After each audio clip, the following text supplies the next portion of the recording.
Minhas queridas irmãs, bem-vindos mais uma vez ao site padrepauloricardo.org. Uma alegria nós estarmos juntos nesse nosso podcast Parresia. O podcast Parresia teve ausente durante um certo tempo. Vocês sabem que a vida de padre no fim de ano é bastante agitada, e festas de Natal, Ano Novo, atendimento de confissões para o Advento, graças a Deus, o povo de Deus está se confessando, né? Então, eu estive um pouco ausente e agora pretendo retomar nosso compromisso semanal de colocar esse podcast no ar. Eu já tenho agora um pequeno equipamento portátil, onde eu posso levar onde quer que eu vá, e assim eu pretendo gravar esses programas com maior versatilidade e poder postá-los para você com uma qualidade de áudio até razoavelmente boa. Então, são passos que a gente vai dando assim no nosso site e vamos melhorando o serviço prestado a vocês. Eu quero também dizer para vocês uma coisa. Eu quero agradecer a fidelidade, né, das pessoas que têm nos ajudado com a sua assinatura mensal. Tem ainda um pessoal que é do jeitinho brasileiro. Vocês sabem como é o jeitinho brasileiro, né? O sujeito paga um mês, aí ele vai no site, baixa tudo aquilo que interessa e fica depois uns 3, 4 meses sem pagar. Aí 3, 4 meses depois ele aparece outra vez e paga de novo. Tudo bem, vamos tolerando esse tipo de coisa, tolerando esse tipo de atitude que não é o ideal. E eu digo logo para vocês por que não é o ideal. Ou seja, eu vou ser bem objetivo, eu preciso de vocês. Eu preciso da ajuda de vocês, e não é somente a ajuda da oração, que eu agradeço muito, claro. Agradeço que rezem pelo site, pelo meu ministério, etc, etc. Mas eu preciso manter as pessoas que trabalham no site. Eu devo dizer para vocês, o pessoal reclama, padre, porque não tem atualização, as coisas estão um pouco lentas, eu escrevo e não respondem. Mas por que isso? Porque eu, infelizmente, não tenho condições financeiras de manter o pessoal que está trabalhando no site tempo pleno. Está entendendo? Eles são trabalhadores part-time, prestam serviço. Se eu pudesse contratá-los tudo, né, 100%, né, conforme o normal de 8 horas por dia, claro que o site daria um salto, né, nas suas atividades. Mas, por enquanto, o pessoal não entendeu ainda, né? Porque o pessoal está pensando assim, o Padre Paulo Ricardo quer fazer dinheiro. Gente, eu não quero fazer dinheiro, não. Não me interessa esse negócio de dinheiro. Se quisesse fazer dinheiro, eu tenho, me desculpe, capacidade suficiente, né, de fazer dinheiro em outras coisas. Eu não ia ser padre para isso. Tá? Eu acho que, desculpa a falta de modéstia, mas na incompetência que está o nosso país, né, acho que desempregado eu não ficava. Estou dizendo isso por quê? Porque eu sou excelente, maravilhoso, eu sou o melhor dos melhores? Não, nada disso. É por causa da mediocridade, né? Em terra de cego, quem tem um olho é rei, né? Então, eu acho que não é isso. A ideia não é fazer dinheiro. A ideia não é a gente simplesmente fazer disso uma fonte de riqueza. Mas eu acho que o trabalhador é digno do seu salário. Acho que ninguém reclama do conteúdo do site. Também acho que é um conteúdo que não se encontra na internet, né, muito facilmente. Por quê? Porque na internet a gente tem bastante gente, e bastante gente até engajada, fazendo um ministério e um apostolado muito bom. Mas a maior parte são leigos, ou seja, gente que não tem o estudo de teologia, não tem o treinamento para fazer e prestar o serviço que eu estou querendo prestar para vocês. E além disso, o diferencial do site padrepauloricardo.org, eu acho que deve ser sempre este. Eu quero transmitir para vocês posições que estejam em sintonia com o magistério da Igreja, em sintonia, sobretudo, com o Papa Bento XVI, porque nós não queremos somente saber o que é que diz o magistério, mas saber decodificar as coisas, saber por que é que o Papa Bento XVI está dizendo as coisas que ele diz. E para isso a gente precisa entender o pensamento do homem Joseph Ratzinger. E é nisto que nós gostaríamos de prestar esse serviço, né? De comentar, de dar para vocês conhecimento, para que vocês possam estudar e se aprofundar numa linha de fidelidade à Igreja. A fidelidade ao Papa Bento XVI, ao seu pensamento e aquilo que é o rumo que ele está dando para a nossa Igreja, com a graça de Deus. Com a graça de Deus. Bom, sendo assim, o tema desta semana não podia deixar de ser o anúncio de que o Papa Bento XVI vai para Assis. O Papa Bento XVI convocou um encontro, assim como fez o seu predecessor, o Papa João Paulo II, que, aliás, Papa João Paulo II será beatificado, né? Graças a Deus, o Papa Bento XVI aprovou o milagre. O Papa Bento XVI aprovou o milagre de uma freira, uma religiosa, que foi curada do mal de Parkinson, exatamente a mesma doença que o Papa João Paulo II sofria. Então, lá do céu, João Paulo II intercedeu para que esta religiosa não sofresse o mesmo mal que o levou à morte, não é? E assim o milagre foi aprovado e dentro em breve, no dia 1º de maio, se Deus quiser, domingo da Divina Misericórdia, nós teremos a beatificação do Papa João Paulo II. A data é bastante simbólica e interessante, porque o Papa João Paulo II morreu no sábado à noite, ou seja, nas vésperas do Domingo da Divina Misericórdia.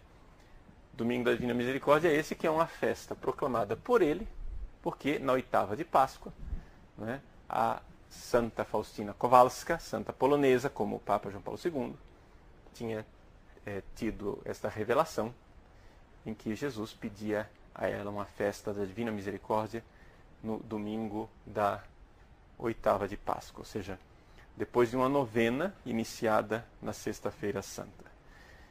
Se vocês contarem 9 dias desde a Sexta-feira Santa, vai terminar com uma novena no domingo da Divina Misericórdia. Pois bem, então o Papa João Paulo II será beatificado dia 1º de maio, se Deus quiser. Bom, então o Papa João Paulo II convocou 2 encontros em Assis. Qual era a finalidade desses 2 encontros de Assis? Bom, os 2 encontros de Assis sempre foram encontros que visavam a paz. Ou seja, Assis foi tomado um pouco como símbolo da paz, então os 2 encontros eram para que as várias religiões do mundo rezassem pela paz. Atenção, não que rezassem juntas, não, nada disso, mas para que rezassem uma diante da outra. Pois bem, foram esses 2 encontros promovidos pelo Papa João Paulo II. Ele promoveu um encontro em 1986. O primeiro encontro de 86 foi um pequeno desastre. Por quê? Porque nesse encontro de 1986, foi um encontro bem maior, o maior dos 2 encontros em Assis, a equipe do Vaticano não teve o cuidado suficiente de preparar as coisas de tal forma que tudo expressasse com clareza que aquilo não se tratava de pluralismo religioso. Porque é evidente, o Papa João Paulo II, ele não era a favor do pluralismo religioso, do relativismo religioso, dizer que todas as religiões são iguais. Não é esta a visão do servo de Deus que vai ser beatificado. Mas uma coisa é aquilo que o Papa João Paulo II pensa, outra coisa é que aquilo que a equipe preparou. A equipe do Vaticano não teve o cuidado suficiente, então é evidente que depois que houve o encontro de 1986, todo mundo saiu criticando aquele encontro. Por quê? Porque em algumas manifestações dava-se a entender nas entrelinhas uma espécie de relativismo religioso. O próprio cardeal Ratzinger, na época, criticou esse encontro. Criticou a forma como a coisa se deu. Vamos lembrar que nessa época aqui, Ratzinger era bastante jovem e estava iniciando o seu trabalho no Vaticano. Ele foi para o Vaticano em 1981, fazia apenas 5 anos que Ratzinger estava no Vaticano. Pois bem, houve essa crítica. Então, quando o Papa João Paulo II convocou a segunda vez o encontro em Assis para que se rezasse pela paz, agora em 1993, ou seja, foi quase 10 anos depois do primeiro encontro, na época o que havia era uma dificuldade de paz na ex-Iugoslávia. E na ex-Iugoslávia, a guerra era uma guerra que envolvia também religiões. Por quê? Porque nós sabemos que a Iugoslávia era uma espécie de coxa de retalhos em que havia muçulmanos, ortodoxos e católicos, as 3 religiões principais daquela área, e os povos que tinham sido unidos pelos comunistas artificialmente debaixo do mesmo regime comunista, agora estavam lutando pela liberdade. E essa luta pela liberdade parecia que tinha também bandeiras religiosas, não é verdade? Porque de um lado havia os croatas católicos, do outro lado os sérvios que eram ortodoxos, de outro lado a população muçulmana, etc. Então, havia essas tensões e essas dificuldades religiosas. O Papa, então, convoca as religiões do mundo inteiro para que houvesse esta manifestação de paz entre as religiões. Não é? Vejam que dessa vez, claro, gato escaldado de água fria tem medo. O Papa pediu ao seu colaborador, cardeal Joseph Ratzinger, que ajudasse para que as coisas fossem bem feitas. E então, Ratzinger, quando ele voltou de Assis, em 1993, ele declarou para um dos seus assistentes, dizendo que bom que tudo desta vez foi feito corretamente. Então, o que acontece? Os erros da equipe do Vaticano, que aconteceram em 86, em 93, Ratzinger diz, puxa vida, que bom, não houve mais a mesma dificuldade.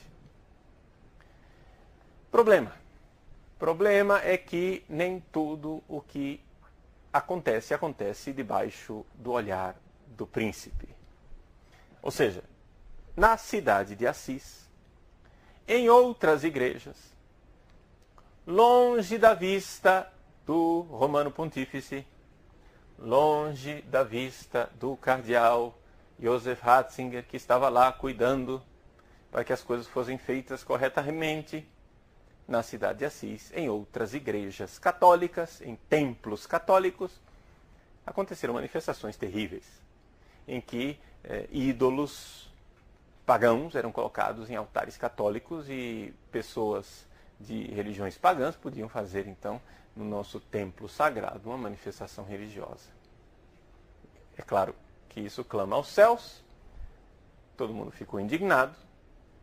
Logo na internet, as coisas começam a aparecer.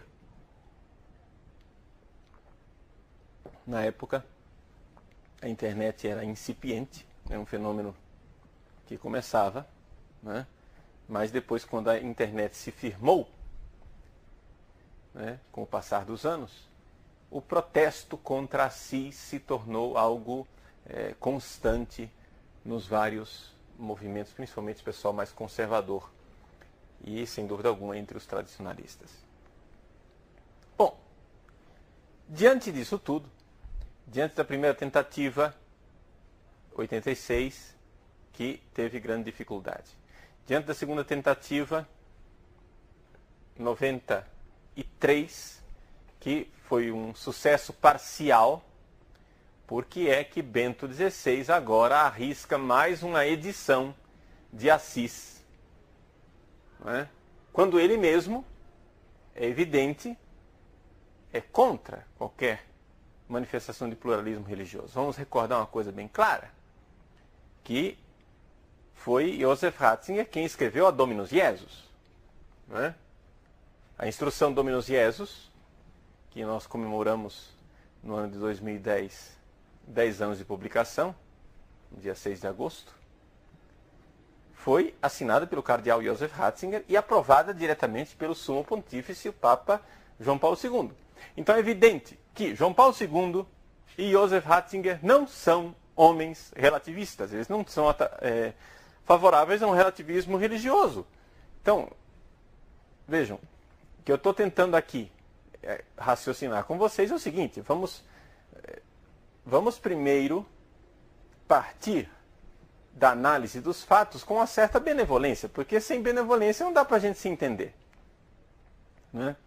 Se você já parte da ideia de que o Papa é um modernista e de que qualquer manifestação em Assis será sempre uma manifestação de relativismo religioso, e que o Papa, mais uma vez, está se dando a um espetáculo de bom-mocismo, ou seja, de falta de magistério, em que, na verdade, o magistério católico deveria condenar os erros das religiões ao invés de se sentar com elas para dialogar. Se você parte desta ideia, então é evidente, você não vai entender nada.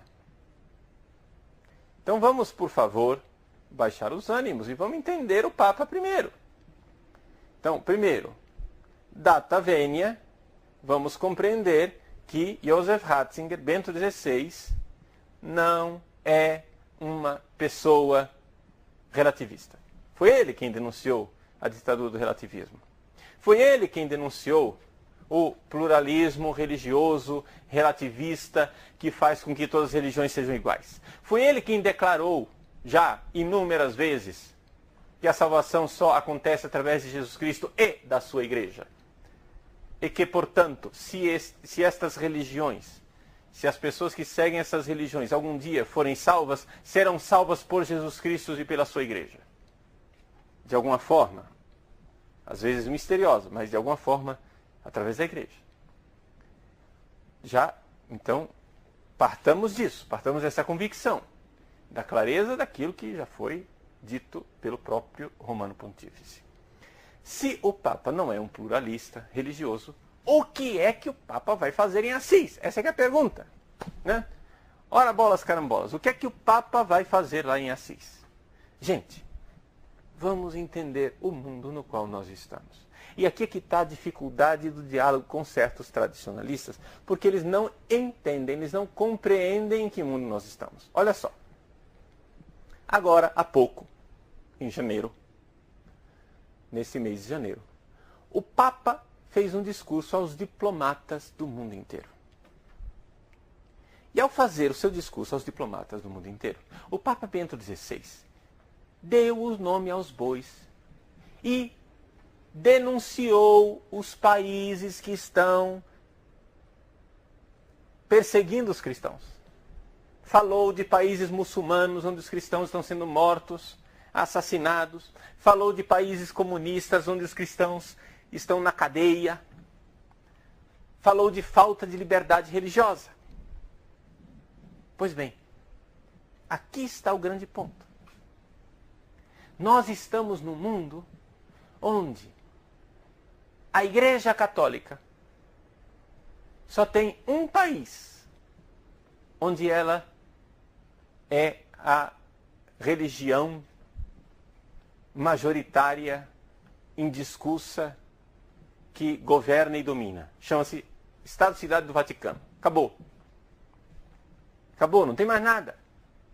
Nós estamos num mundo onde nós, católicos, somos sistematicamente perseguidos. E até mesmo nos países onde há uma suposta liberdade religiosa, nós, católicos, somos sempre patrulhados ideologicamente e amordaçados por uma espiral do silêncio que nos coloca numa escravidão. Pois bem, o Papa falou claramente aos diplomatas do mundo inteiro, dizendo que os governos devem dar liberdade à Igreja, devem deixar a Igreja exercer o culto a Deus. Ou seja, o discurso do Papa foi o discurso de Moisés para o faraó no Egito. Chega a dizer, escuta, faraó, deixa o meu povo ir para prestar culto a Deus. Liberdade. Liberdade. Agora, vejam só. Qual foi a reação? A reação foi de protestos no mundo muçulmano. Nós vimos horrorizados, depois do discurso do Papa, países muçulmanos em que milhares de pessoas, não foram 2 dúzias, milhares de pessoas foram às ruas para queimar um boneco que simbolizava o Papa Bento XVI, pedindo para o Papa se comportar e ficar quietinho na dele. Porque se eles querem matar cristão, eles têm direito de matar cristão. E que o Papa se comporte, ou seja, claramente uma ameaça ao Papa. Uma ameaça à Igreja Católica. Agora, é evidente que a Igreja Católica, diante disso, não vai ficar quieta.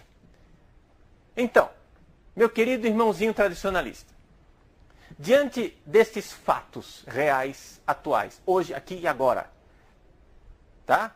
Nós não estamos na corte de São Luís, rei de França. Nós estamos no mundo real do século XXI. Nesse mundo real do século XXI, em que não há um governo sequer,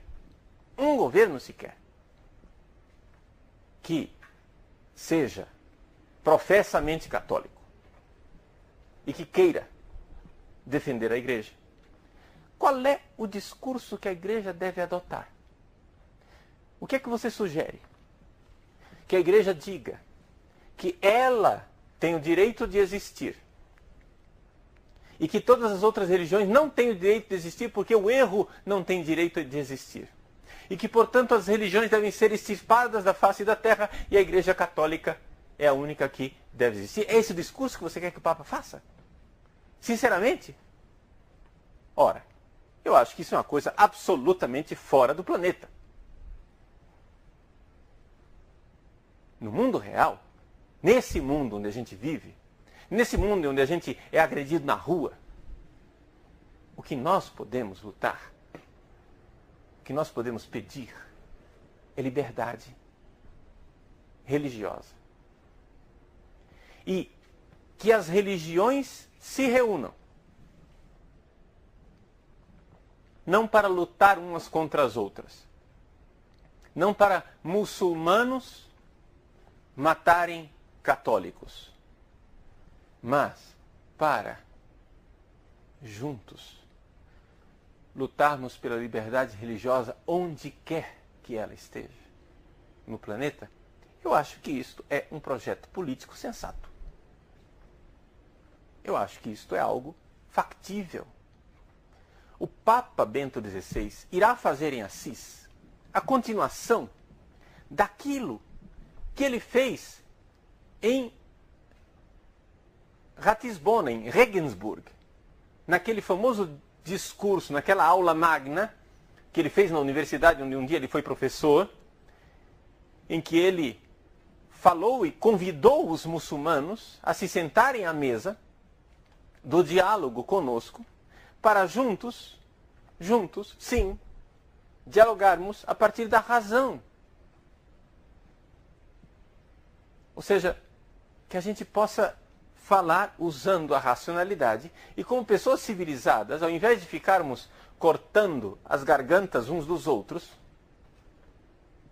não é? Ao invés de eles ficarem conclamando a jihad, ao invés de nós ficarmos conclamando a nova cruzada, nós nos sentássemos à mesa, nos perdoássemos os erros passados e começássemos a raciocinar que somente a partir de uma racionalidade do Deus que tudo criou, nós poderemos nos entender melhor. Você entende o que quer dizer diálogo interreligioso? Quer dizer isso, entender melhor. Não quer dizer pluralismo religioso, quer dizer que nós temos que viver nesse mesmo planeta, nesse mesmo mundo, em que existem países de maioria muçulmana, onde os católicos precisam ser respeitados. E existem países de maioria católica, onde os muçulmanos precisam ser respeitados. É esta a visão de Bento XVI. Agora, que as pessoas se reúnam, que as religiões se reúnam em Assis para manifestar esta vontade de paz religiosa, em que as religiões não sejam usadas como bandeiras umas contra as outras para as guerras, santas ou menos santas. Né? Essa vontade de reunir as pessoas não é uma coisa má. Então, pelo amor de Deus, é evidente que Bento XVI não é um pluralista religioso. Agora, dito isto, podemos discutir a oportunidade ou não é, de se convocar em Assis uma reunião que possível e provavelmente será interpretada pelos meios de comunicação do mundo inteiro nos moldes das suas 2 primeiras edições. Ou seja, todo mundo vai alardear aquilo que quer. E o que eles vão querer alardear é exatamente o relativismo religioso. Podemos discutir isso. Aí você pode dizer, com toda tranquilidade e todo respeito ao soberano pontífice, que você acha que isso que ele está fazendo é uma imprudência pastoral. Que ele não deveria fazer isso. Que ele deveria procurar outros meios. E esquecer Assis, enterrar Assis. Enterrar essa história da gente se reunir lá para conversar. Porque, claro, o pessoal relativista, pluralista religioso vai explorar isso daí. Isso daí, gente, nós podemos até discutir. Eu, porém, sou da seguinte opinião. Acho que nós precisamos dar um voto de confiança ao Papa. Vamos primeiro ver o que vai ser feito antes de começar a jogar pedras e começar a gritar modernismo, modernismo, modernismo, maçonaria que manda na igreja, etc. Não acho que seja isso. Não acho que Bento XVI vá se prestar a isto. Vamos dar esse voto de confiança. Eu acho que o que ele quer é exatamente a continuação lógica do convite que ele fez em Regensburg, em Ratisbona. Ele tem uma mão estendida para o mundo muçulmano. Porque, gente, vamos ser bem objetivos, o mundo muçulmano precisa compreender o que é a liberdade religiosa. Precisa compreender que não é assim que se convive. Por quê? Porque a forma mentis dos muçulmanos, eles raciocinam assim. O Islã é a obediência a Deus, a Alá. Se você é um cristão, você é um infiel, você é um desobediente, logo a infidelidade não foi criada por Deus, portanto você não tem direito de praticar sua infidelidade. Então, vamos acabar com essa brincadeira de liberdade religiosa. Vamos aplicar a lei corânica e boa noite. E quem quiser protestar contra isso, vai perder a cabeça. Vai ter a cabeça cortada. Está entendendo? acho que não é esse o caminho.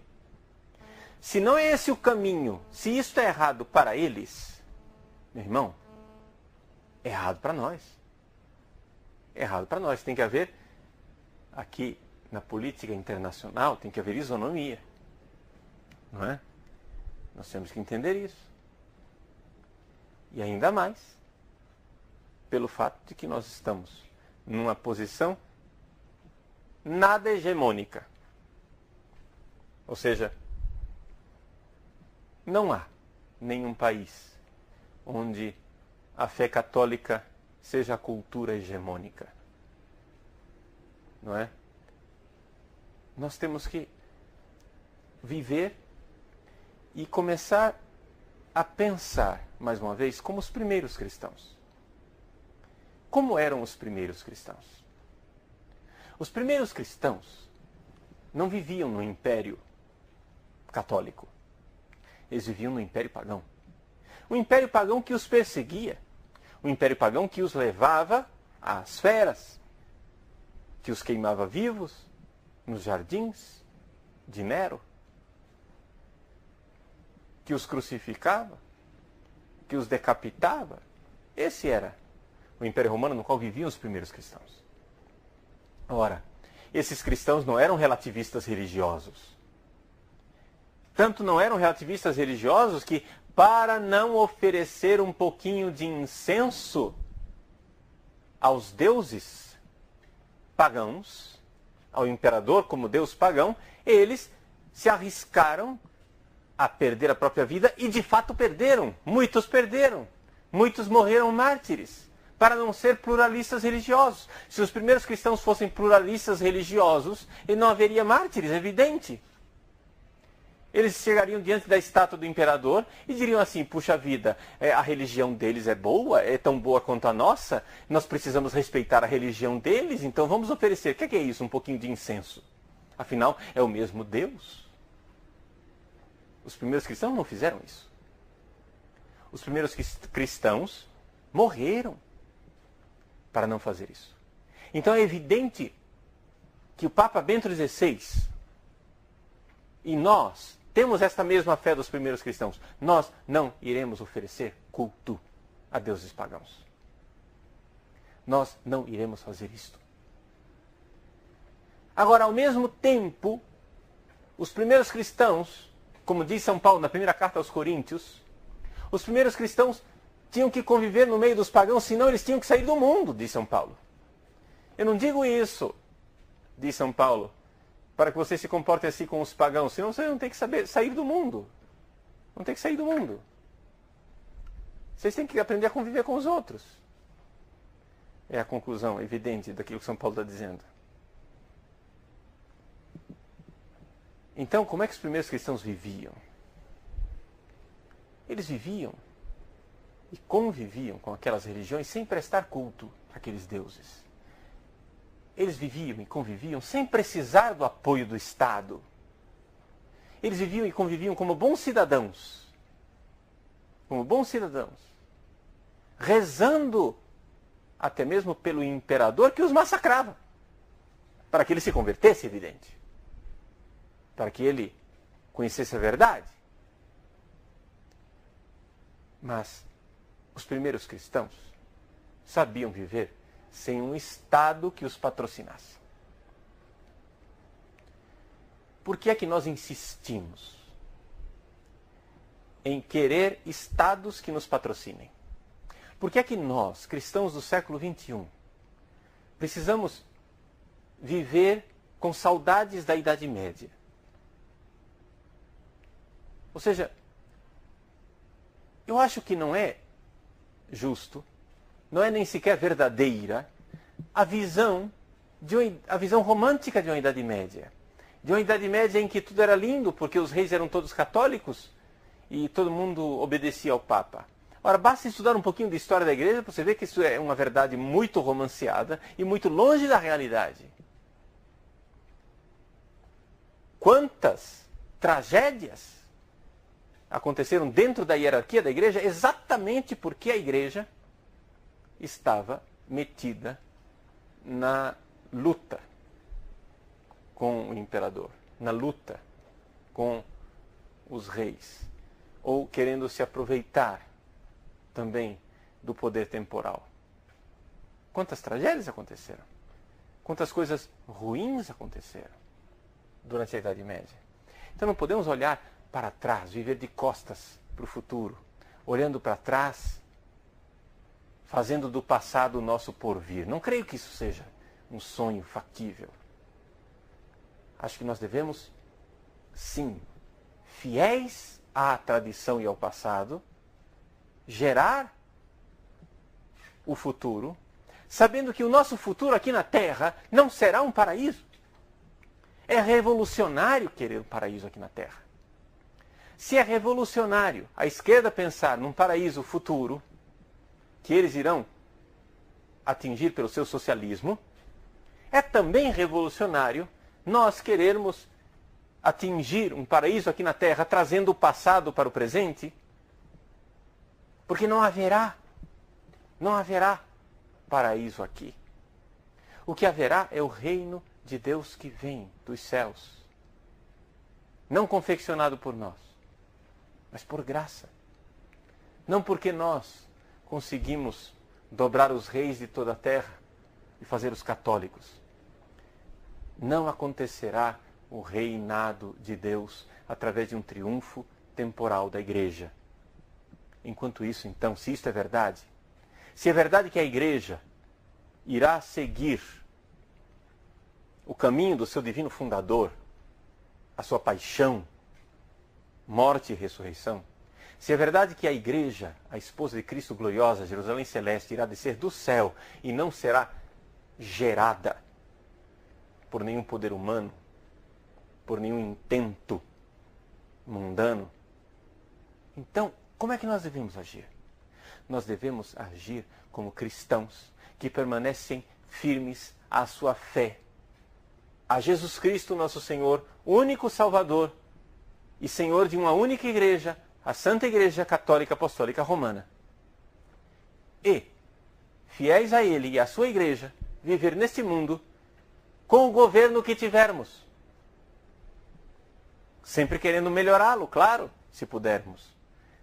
Sempre dialogando, claro, se nos dão chance. Sempre negociando, claro, se tivermos a oportunidade. Eu acho que é isto que Bento XVI quer fazer em Assis. Quer dar um sinal para o mundo que a Igreja Católica não está promovendo uma nova cruzada.